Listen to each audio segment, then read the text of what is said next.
दुख आपको आपका परिवार कभी नहीं देता भाई। ना आपकी माता आपको दुख देगी, ना आपकी पिता आपको दुख देंगे, ना आपका भाई आपको दुख देगा, ना आपकी धर्म पत्नी आपको दुख देगी, ना पति दुख देगा, ना बच्चे दुख देंगे, ना कुटुंब दुख देगा, ना बहू दुख देगी, ना पोता पोती दुख देंगे। आप में से कितने लोग हैं जो टीवी पर कथा सुन रहे हैं और उनका परिवार उनको दुख दे रहा है? कितने लोग हैं ऐसे? कभी विचार करना एकांत में बैठकर कि आपको ना आपकी पत्नी दुख दे रही है, ना आपको आपका पति दुख दे रहा है, ना आप अपने पति को तलाक दे रहे हो, ना आप अपनी पत्नी को तलाक दे रहे हो, ना आपका बेटा आपको दुख दे रहा है, ना आपकी बहू आपको दुख दे रही है, ना आपका कुटुंब के लोग, परिवार के लोग, भाई आपको दुख दे रहा है। ये कहीं नहीं हो सकता। भाई भी आपको दुख नहीं दे रहा, ना आपके परिवार वाले, ना नातेदार, ना रिश्तेदार, ना मित्र, ना सखा, ना दोस्त, कोई आपको दुख नहीं देता। ये शिव महापुराण की कथा कहती है हमको लगता है कि हमारे परिवार वाले दुख दे रहे हैं, हमको लगता है हमारी बहू हमें दुख दे रही है, हमें लगता है हमारी सास हमें दुख दे रही है, हमें लगता है हमारा पति हमको दुख दे रहा है, हमें लगता है हमारे कुटुंब वाले हमको दुख दे रहे हैं। पर शिव महापुराण की विद्येश्वर संहिता कहती है ये कोई आपको दुख नहीं देते, दुख आपका पूर्व का कर्म आपको देता है। ये जितने भी मिले हैं ना आपको, रिश्तेदार, नातेदार, कुटुंब, भाई, बंधु, सखा, पत्नी, पति, पोता, पोती, ये जितने लुटेरे मिले हैं, ये जितने अपशब्द कहने वाले मिले हैं, ये जितना ताने देने वाले मिले हैं, ये जितना गाली देने वाले मिले हैं, ये जितना उंगली उठाने वाले मिले हैं, ये कोई दूसरे नहीं, तुम्हारे पूर्व कर्म के कोई ना कोई पुराने ही होंगे जो तुम्हारे साथ जुड़कर तुम्हारे टांग खींचने के लिए सामने खड़े हुए हैं। ये कोई तुम्हारे होंगे।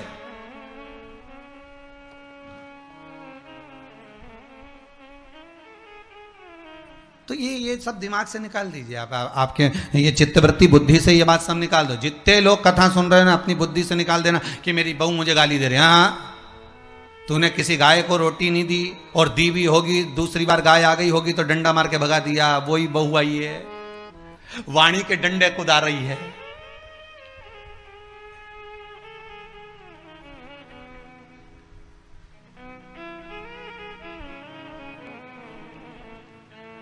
कोई बेटा अगर नहीं सेवा कर रहा, कोई बेटा नहीं पूछ रहा, समझ लेना पूर्व में हमारे बुजुर्ग, कोई दादाजी होगा, कोई दादी जी होगी, कोई ससुर जी होगा, कोई जेठ जी होगा, हो सकता है किसी की हमने सेवा नहीं करी हो और वही बेटा बनकर आया, आज हमारी सेवा नहीं कर रहा।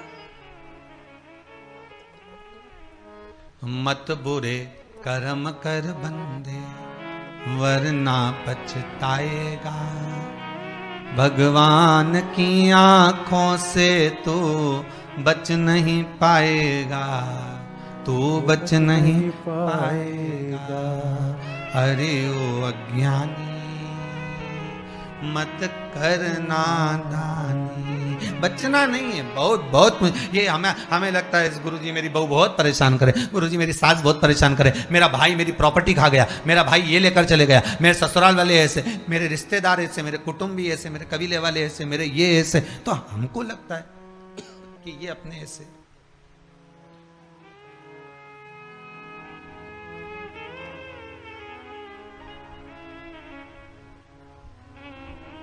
हमको लग रहा है कि ये हमारे ऐसे हैं, हमारे को लूट रहे हैं, हमको ऐसा परेशान कर रहे हैं, हमको ऐसा कर रहे हैं, पर नहीं भाई।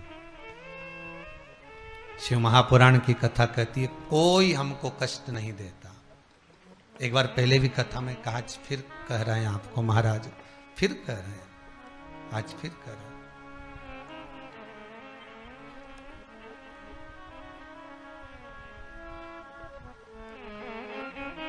आपको फिर निवेदन कर रहे हैं, बीमार हुए देवास में, बीमार हुए भोपाल में, बीमार हुए सीहोर में, बीमार हुए कहीं, डॉक्टर को दिखाने जा रहे हैं इंदौर, डॉक्टर को दिखाने जा रहे हैं भोपाल, डॉक्टर को दिखाने जा रहे हैं देवास, मुंबई, पुणे, जहाँ तहाँ हम डॉक्टर को दिखाने के लिए जा रहे हैं। वहाँ हॉस्पिटल में हमने सुई लगवाई, इंजेक्शन लगवाया, वहीं से कहीं कुछ चीरा फाड़ी कर दी, ऑपरेशन कर दिया। जरा विचार करना कभी एकांत में बैठ कर कि रहते यहाँ थे, दवाई लेने पहुँचे वहाँ, इंजेक्शन वहाँ लगवाया, बताओ ऑपरेशन वहाँ करवाया। तो इतने सारे हॉस्पिटल, कहीं ना किसी ने कहा सूरत भी जा सकते हो, किसी ने कहा अहमदाबाद चले जाओ, किसी ने कहा वहां चले जाओ, कोई कहा पूना चले जाओ, कोई कहा मुंबई चले जाओ, कोई कहा इंदौर चले जाओ, कोई कहा भोपाल चले जाओ, पर रहने वाला कहाँ का और जाकर ऑपरेशन करवा रहा है कहां पर? विचार करिएगा। रहने वाला कहां का और इंजेक्शन लगवा रहा है कहां जाकर? जरा विचार करिएगा।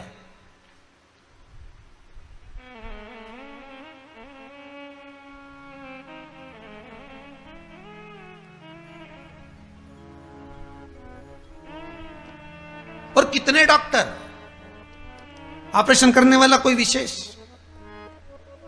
कितनी डॉक्टर सिस्टर, इंजेक्शन लगाने वाली कोई विशेष वहां बैठी है, उसको तुम नहीं पहचानते, वो आपको नहीं पहचानती। अभी अभी कोरोना का टीका लगवाया होगा, वैक्सीन लगवाई होगी, इंजेक्शन लगवाया होगा, कोरोना महामारी का लगवाया सबने। अब लगवाया तो उसमें आपके मन में विचार तो आया कि ना तो हम इस सिस्टर को पहचानते, ना हम इस डॉक्टर को पहचानते, गए और सुई लगवा के आ गए, पर उसने हमको कष्ट तो दिया, भले वो थोड़ा सा चुभाया पर कष्ट तो मिला। पर विचार करा कि ये क्यों मिली, कारण क्या था, इसी ने क्यों चुभाया? हो सकता है पूर्व में तुमने भी इसको कोई कष्ट दिया होगा, हिसाब बराबर करने के लिए यहां लाके छोड़ दिया। वो दुनिया के लोगों ने कहा है ना कि ये कोरोना महामारी को उपजने वाला, वो चीन के ऊपर लोगों ने कहा कि उन्होंने इस कोरोना महामारी को प्रकट कर, अब उनने तो कर दिया, उनने तो संसार में विनाश का कारण बना दिया, पर फिर प्रकृति ने क्या करा? आज की स्थिति में प्रकृति क्या कर रही है? फिर वो भी अंदाजा लगा, कहीं मालूम पड़े मिट्टी हवा में उड़ रही है, ऐसी उड़ रही है गीली कि सब गाड़ी ने बंगला सबके धो दिया उसने। फिर बचा कुचा था, पानी की बाढ़ आ गई। अगर हम दूसरे को कष्ट दे रहे हैं, हम दूसरे पर उंगली उठा रहे हैं, हमने एक उंगली अगर किसी पर उठा दी, हमने उंगली उठाकर कह दिया वो ऐसा है, उसने ऐसा करा, उसने वैसा करा, हमने एक उंगली उठा दी, भले तुम विद्वान हो, भले तुम्हारे में विद्वत्ता है, पर हम किसी पर अगर एक उंगली उठा रहे हैं तो ये 3 उंगलियां हमारे भीतर जा रही है कि अपने अंदर झांक कर देखो कि आप कैसे हो, अपने भीतर झांक कर देखिए कि आप में क्या तत्वता है। जो हम दूसरे में कुछ खोट देख रहे हैं तो हम में कितना खोट भरा होगा, हम में कितना कपट भरा होगा, तभी तो सामने वाला कपटी नजर आ रहा है। जैसा चश्मा लगाओगे सामने वाला व्यक्ति वैसा ही तो दिखेगा। लाल कलर का लगाओगे तो लाल दिखेगा, काला लगाओगे तो काला दिखेगा, पीला लगाओगे तो पीला दिखेगा। नेत्रों में जो काम, अगर अहंकार है तो अहंकारी दिखेगा, लोभ है तो लोभी दिखेगा, वासनावान है तो वासनावान दिखेगा, तृष्णावान है तृष्णावान दिखेगा, चोर है चोर दिखेगा, कपटी है कपटी दिखेगा, बेईमान है बेईमान दिखेगा, अज्ञानी है अज्ञानी दिखेगा। आपकी दृष्टि जैसी होगी सामने वाली की सृष्टि वैसी ही नजर आएगी, सामने वाला व्यक्ति आपको वैसा ही दिखेगा। आपका चित्त अच्छा है, आपका मन अच्छा है, आपके दिल अच्छा है, आपके भाव अच्छे हैं, सामने वाला भी वैसा ही नजर आएगा। भगवान कृष्ण ने भेजा था दुर्योधन को अच्छा ढूंढने के लिए, एक अच्छा नहीं मिला। युधिष्ठिर को भेजा था पूरी पृथ्वी पर से कोई बुरा व्यक्ति ढूंढ कर लाओ, युधिष्ठिर को बुरा नहीं मिला, क्योंकि उसकी युधिष्ठिर की बुद्धि में, चित्त में ये भरा था, उनकी वृत्ति में ये भरा हुआ था कि बुरा कोई है ही नहीं, संसार में कुछ ना कुछ अच्छाई दिखी जाएगी। बुरा जो देखन में चला बुरा न मिलिया कोई। हम देख रहे हैं, हम चित्तवृत्ति से, हम विचार,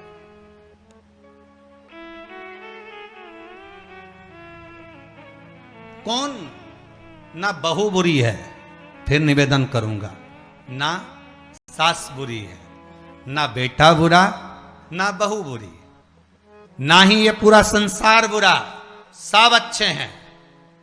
फिर बुरा क्या? अपना कर्म जो हम कर कर आए हैं, उस कर्म का भोग संसार में आकर भोगना पड़ेगा। एक रोटी भी हमको खाने को मिल रही है तो हमारे पूर्व के किए हुए कर्म के अनुसार मिल रही है। दुख भी अगर हमको मिल रहा है तो हमारे पूर्व के कर्म के अनुसार मिल रहा है। सुख भी मिल रहा है तो हमारे पूर्व के कर्म के अनुसार मिल रहा है। हम जैसा कर्म करें उसके अनुसार हमें फल मिल रहा है।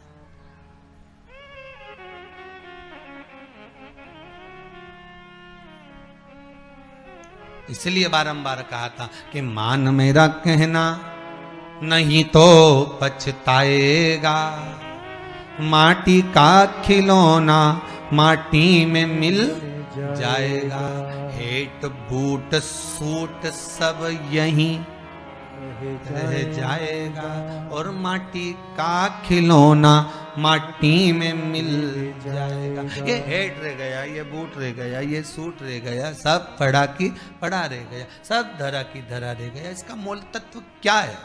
इसकी महत्वता क्या है?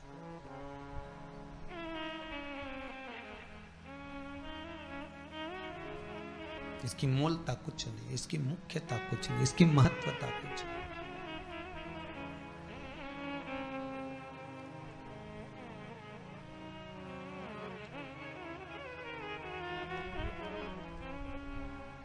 किले भोले का नाम,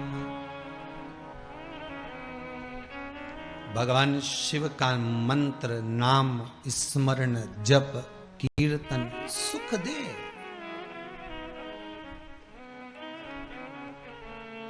और वो सुख कोई साधारण नहीं हो सकता। वो सुख का आनंद, वो सुख का भाव बढ़ता चले जाता, आनंद बढ़ता चले जाता।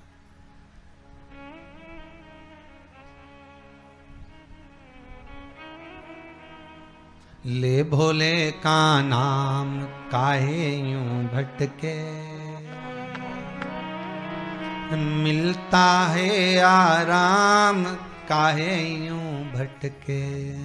ये शिव का नाम लेकर हम जब शंकर का नाम लेकर जब अग्रण्य हो जाएं, प्रेशर खोलिए महाराज, प्रेशर खोलिए। हम शिव का नाम लेकर जब अग्रण्य बढ़े, आगे बढ़े, शंकर का नाम लेकर जब अग्रण्यता के भाव की ओर बढ़े, तो जीवन का सुख क्यों ना मिलेगा साहब?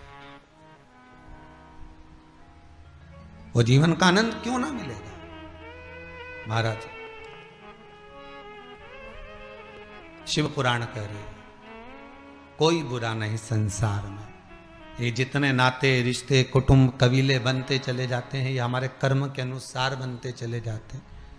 कर्म के अनुसार, ये कोई दूसरा बनाता नहीं है। जैसा पूर्व में कर कर आए हो, वैसा आपके सामने आपका व्यवहार सामने वाले का प्राप्त होगा, वैसा व्यवहार प्राप्त होगा।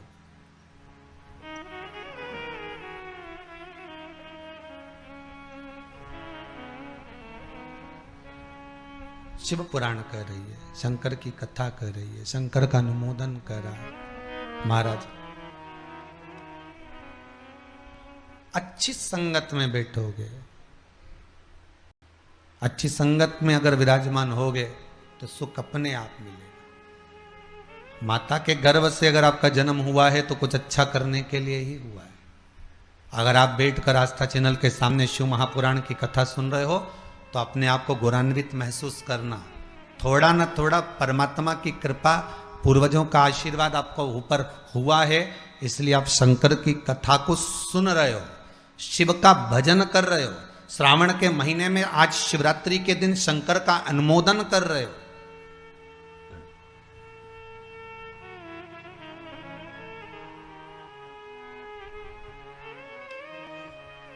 घर में 4 बहुएं होती हैं, 5 बहू होती है, 6 बहू होती है। सास 6 बहू को बोलती है कि जाओ पानी लेकर आओ, अरे बोलो जम के जरा, नहीं बोलती ना। सास किसी एक का नाम लेगी, ए बेटा, ए लाली, एक बहू का नाम लेगी और उसको पुकारेगी और पुकार कर कहेगी जरा मेरे लिए 1 गिलास पानी ला दे बेटा। बहू जाएगी, पानी ला कर देगी। अब सास ने वो 3 को क्यों नहीं बुलाया रे? अरे बोलो तो जम क्या, वो 3 से क्या सास की दुश्मनी थी? नहीं, वो भी रोज मिलती, वो भी रोज प्रणाम करती है, वो भी रोज नमन करती है, वो भी रोज ना रोज सास के पास जाकर बैठती हैं। वो भी, सास उनको भी साड़ी देती है और सास उसको भी साड़ी देती है, सास उसको भी रकम देती है, उनको भी। पर एक को बुलाया आवाज लगाकर, ए बेटा, ए लाली, ए बहू, जरा इधर आ। और जिसका नाम लेकर बुलाया वो दौड़ कर आई और लाकर पानी दे दिया। पर सास इसी को क्यों बुलाती है?